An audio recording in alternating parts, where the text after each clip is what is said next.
welcome to Therapy, Coaching, and Dreams. My name is D. Kelly, and the person here with me is Jim Shalley. My name is Jim Shalley. Nice to have you here. I'm a therapist and a coach. We love exploring all kinds of things that have to do with therapy, coaching, and dreams. And this week, I thought we would dig a little bit deeper into a concept that we've referenced many times, but sometimes is very confusing to people. Maybe we can talk more about that, but it's the shadow side. When we talk about exploring the shadow, confronting the shadow versus the shadow side, is there a difference between those? I'm not sure we're going to answer all of those questions because the literature is in some ways not all over the map, but there are a lot of different definitions of what the shadow side is. And so we're going to explore it a little bit and see how we put that into practice. So could it be as simple as the phrase I use a lot, and in thinking about our conversation, the denied aspect of ourselves?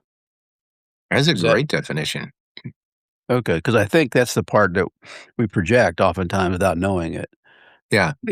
Yeah. I would also shade that just a little bit in that denied often comes across as if it is a conscious, I'm refusing to pay attention to it. Sometimes things exist in the unconscious just because we haven't recognized them yet. Right. Yeah. Yeah. Yeah. Because denial on some level doesn't mean I don't know it's not. I don't know that it's there. What did I just say? You want to start over with that? Yeah. Phrase? Okay. Denial means that I don't know that it's there. It's just that I'm in denial on some level. But to your point, it could be really unconscious that I'm not even aware that it's there. I think. Yeah, I think sometimes the different aspects of woundedness, just because it can be avoided, but there are portions of that I don't even know are there till something triggers it. Yes, that's true. Mm-hmm. And then I have the choice to deny it or not. And if I deny it, it shifts into the shadow side. Boy, that's a great way of putting it. Yep, you're right. So I do like that is a great starting point, though. I don't know if you do much work in therapy with your clients, if that's something that comes up regularly. I certainly bring it up when it's obvious in the work that I do in coaching. When I will just make a comment, maybe we should look at some of the shadow side of your life. And the response that I get is sometimes, what are you talking about? And then other times it's... You mean I got to go stand out in the sun and then you'll trace my shadow and then we'll talk? Yeah. I've read some places that the term shadow side or shadow work originated with Jung. And I don't know that for sure, but he certainly is the one that brought it into the field of psychology and personal growth and personal work. And his definition is a little more narrowly defined than I think it's come to be known. He would name specific parts of the personality that existed in the shadow side. But one of the things that a lot of things that I appreciate about what he said, but one is that he had this viewpoint that the shadow really contains I think the number was 95%, might have been higher, but 95% pure gold. Like it is, when we step into it, if we grab hold of the energy that's available to us through that shadow side, the pathways for growth and exploration and self-awareness and improvement are exponentially increased if you're willing to step into that place and wrestle with some of the things that come out of the shadow. So let's talk about what those might be. How the shadow side shows up or appears in an individual's life. How you might see it as a therapist, or how you might see it as a person if it shows up in your own life. Any place you want to get us started there? I think the place I would start was really the easiest to see is when there's an exaggerated sense of anger or outrage about something that they have no control over. For me, it's like something's there. Yeah. Yeah. The whole notion of disproportionate. Yeah. But you wonder, or you experience with individuals that they don't necessarily see it as disproportionate. Absolutely true. That's very true. They feel very, very appropriate. That's right. and how outraged they are. Yeah, and pretty concerned that you're not as outraged as they are. Yes, you're supposed to match it and go, "I can't understand why you're not as upset as I am." Well, okay. You just took a swing at me, so perhaps Yeah. And I would say that sometimes, for couples, there will be one person who is suggesting that they might benefit from counseling work because they are experiencing that that's and the other is great. not. Absolutely true. Yeah, Yeah. that's really good. Yeah. Mhm. Um, so really the Or definition, go ahead. or a trait, let's say you're at you're at a social event with with your partner or spouse, and, uh, you're upset that they won't pay attention to you, Mm, or, it's like you're so bothered by it because they're not making your life comfortable, because you're more of an introvert or whatever you think you are. It's another way for the shadow side to show up. It's like, okay, you can't be that, and so you want them to help come and make you more comfortable.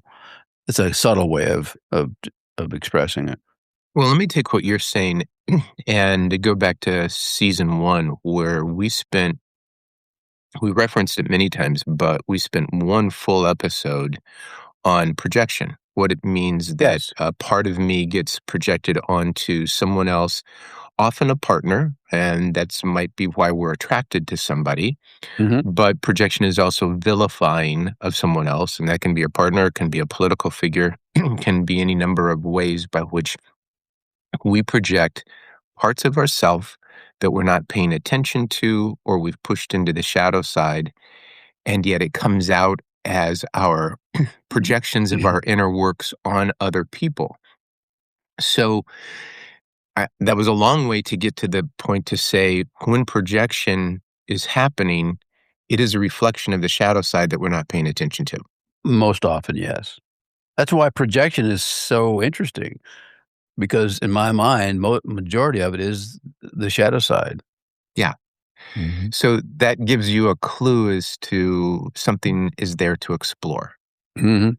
Yeah, I And like that word explore because, sometimes it comes across as negative and, critical and all that, when really it's just a way to self-discovery to increase it, so and it can be, as we both know, it can be pretty threatening to take a look at that shadow side that we think isn't there, but scares us every once in a while by how strong it is.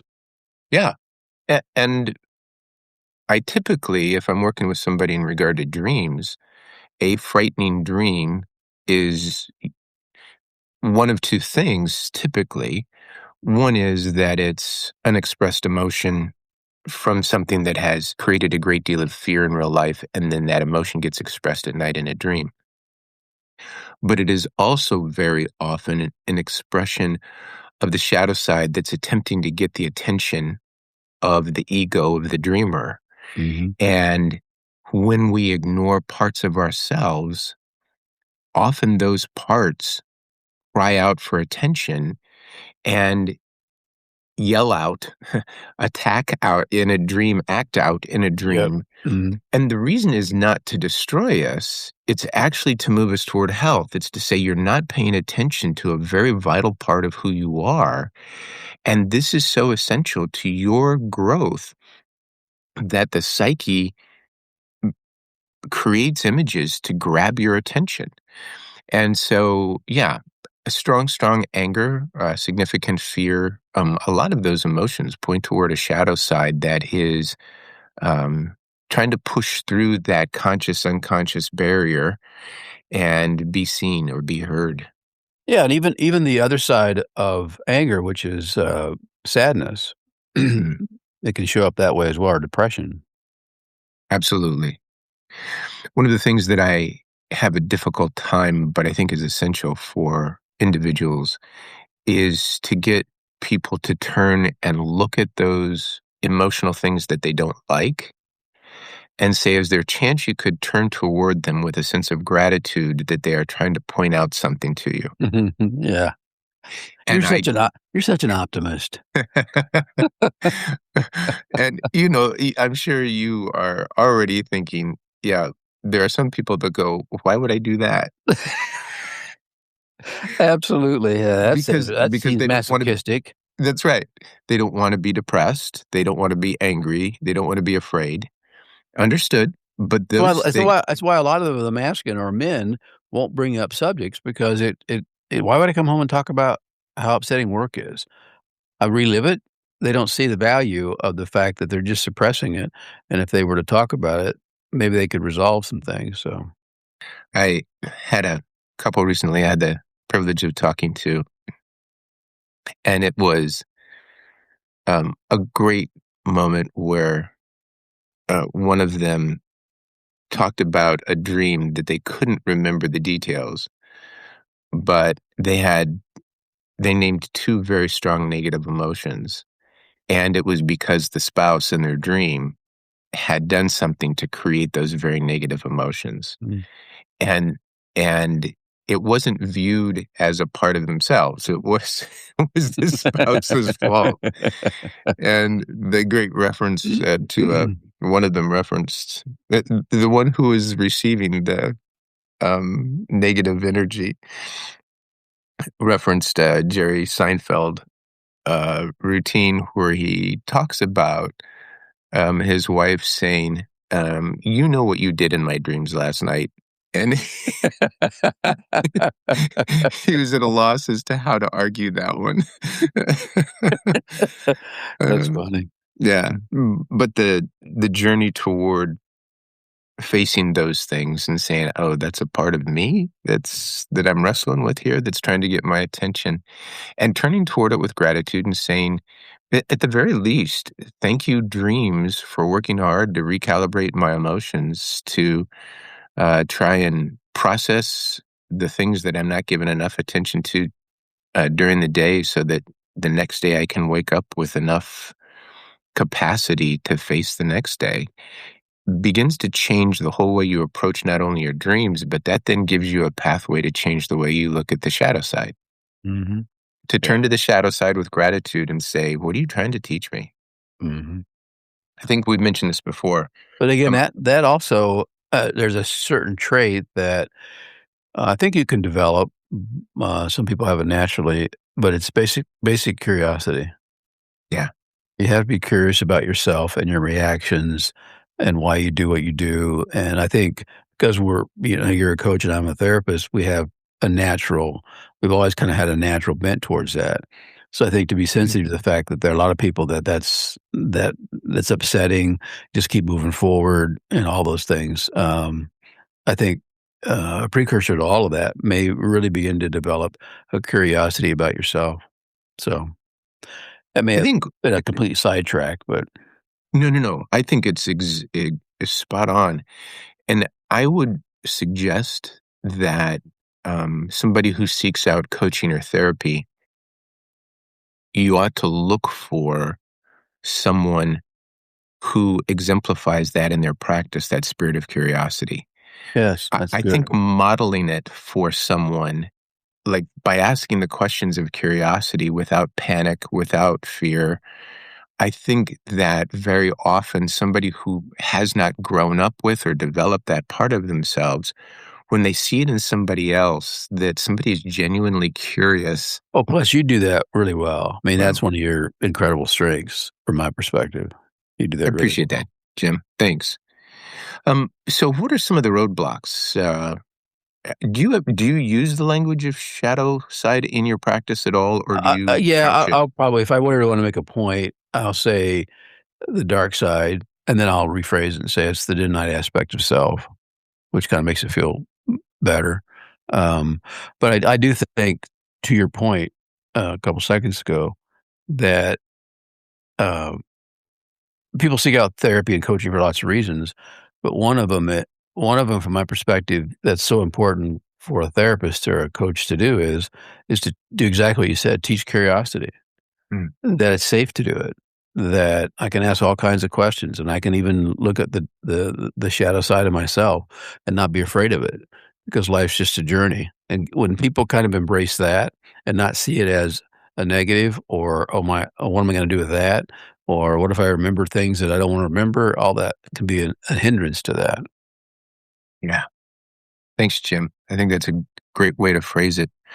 I often use triggers as a way by which to explore the shadow Yeah. side. Mhm. If something has triggered something and you go, wow, where did that come from? Or you find yourself stuck in an anger loop, or the reflection on, can we go back a little bit and say, where did that triggering kind of start? Like, when did your day turn bad? That's And then great. Yeah. ask, where does that trigger come from? Does that make sense to you? Mhm. Yeah. Absolutely. And again, people feel justified in their triggers. Yeah. And so you have to kind of work through that and say, well, why do we use the word trigger? Well, something took you somewhere. So where did you go? What's the story in your head that is now started up? That's always a great way of trying to identify the shadow side as well. And Yeah. the classic phrase, and it's been around forever, is like, that story in your head typically isn't true, but you made it up for some reason. So let's figure out why you made that story up. And it's usually to try to make sense of something or squelch your own anxiety or be able to blame somebody. I mean, it serves a purpose, but it is interesting when you challenge someone to say, that let's think about that. You think that story is really true? You have no verifiable proof of that, but Yeah. Along that same line, people have tapes they play in their head that help them survive yes, whatever trauma was younger. absolutely true. And then you have to ask as they grow, do you still need that story? Yeah. Yeah. Yeah. Mhm. Or they've come in because the story's no longer working. Yes, yes, that would be more accurate once you identify that. Yeah, that's very true. And that was what we talked about a long time ago. That's the midlife crisis or the reevaluation. The Right. way that I was living is no longer working. It's stressful. It's anxiety producing. It feels like a crisis. Do I need to get rid of my spouse? Do I need to get a new job? No, no, calm down. Maybe you just need to ask some good questions about your life. Yeah. Here's something that I face regularly. I'm curious as to how you would respond to it, whether you have or not. When someone has something that's triggered and they are talking about this triggering thing, and somehow it comes up about the maybe the shadow side that points toward a woundedness from something in the past that's been pushed away, but the person has worked on it. And their response in those moments is, I thought I'd dealt with this. Mm.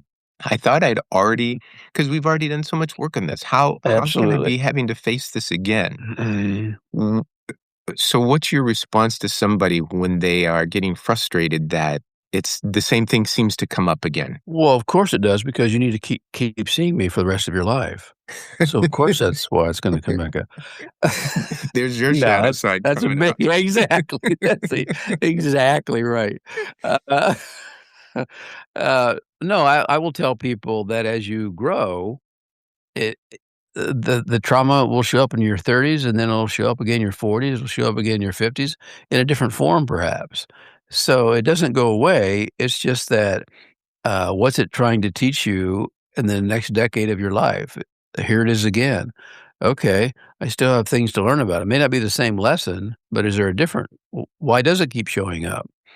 Well, it's been trying to say something and trying to figure that out, that helps you stay focused on it. Yeah. One of the great advantages that I believe comes with working with dreams is that I think that there are times when therapeutic or coaching work can take somebody towards some difficult spaces and they're not quite ready for some of those conversations. Hopefully, there's enough insight from Mhm. whoever's doing the facilitation that they will catch on to that. But when something shows up in a dream, it seems to me that the psyche is conveying that there is something here that you are ready to hear, and let's just take it as far as the dream takes it. So if there's something frightening, a shadowy figure that comes in the dream, can we just explore that particular character? Maybe use active imagination and try and hold space with that character long enough to say, what's the message you're trying to convey to me? In those moments, I have felt like we can stay at the level that the psyche has brought us to in the dream material and stay there as long as we need to in terms of processing Mhm. the triggers, the fears, the characterization, those kinds of things. Any thoughts about that as a principle? Well, I think it's a great principle. Absolutely.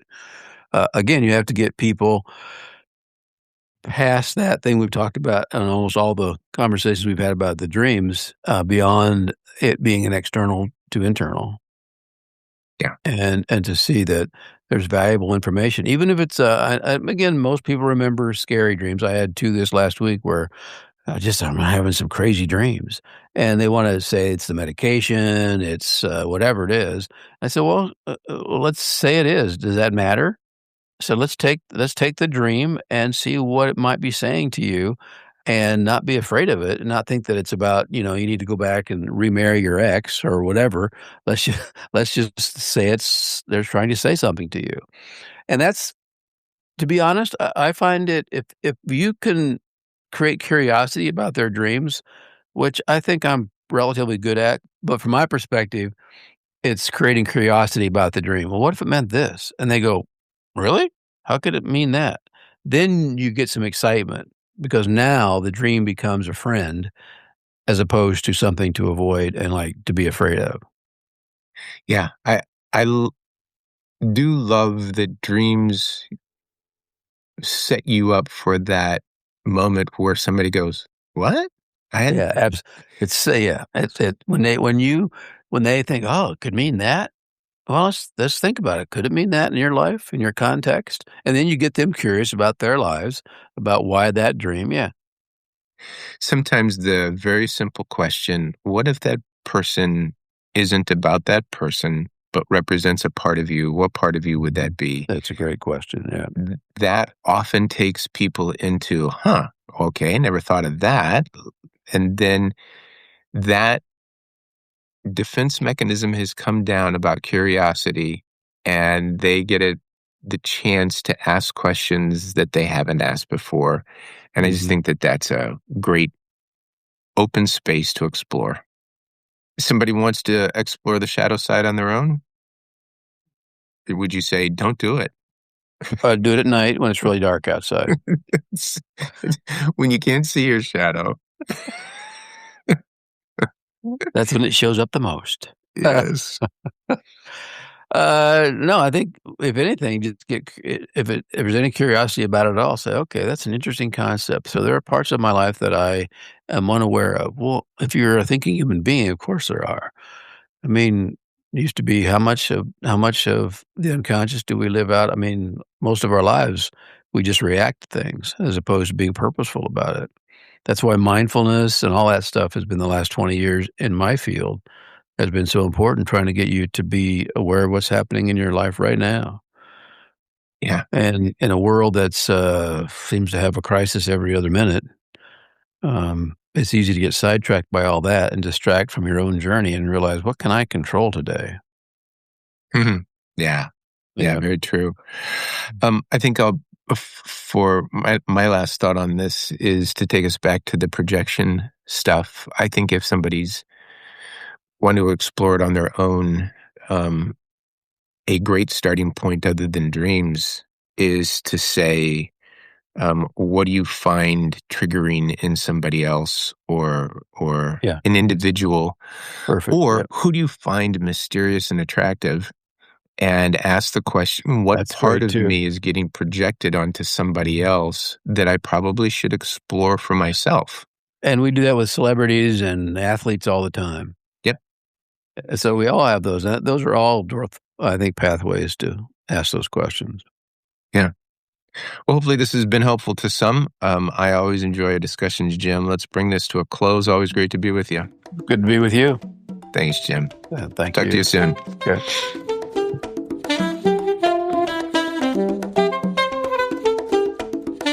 That's it for this episode of Therapy, Coaching, and Dreams. If you're enjoying the podcast, we'd love for you to follow, rate, or share it with someone who might appreciate it as well. Thanks for being here, and until next time, keep growing, stay curious, and take good care of yourself. Yeah, no, it's good stuff.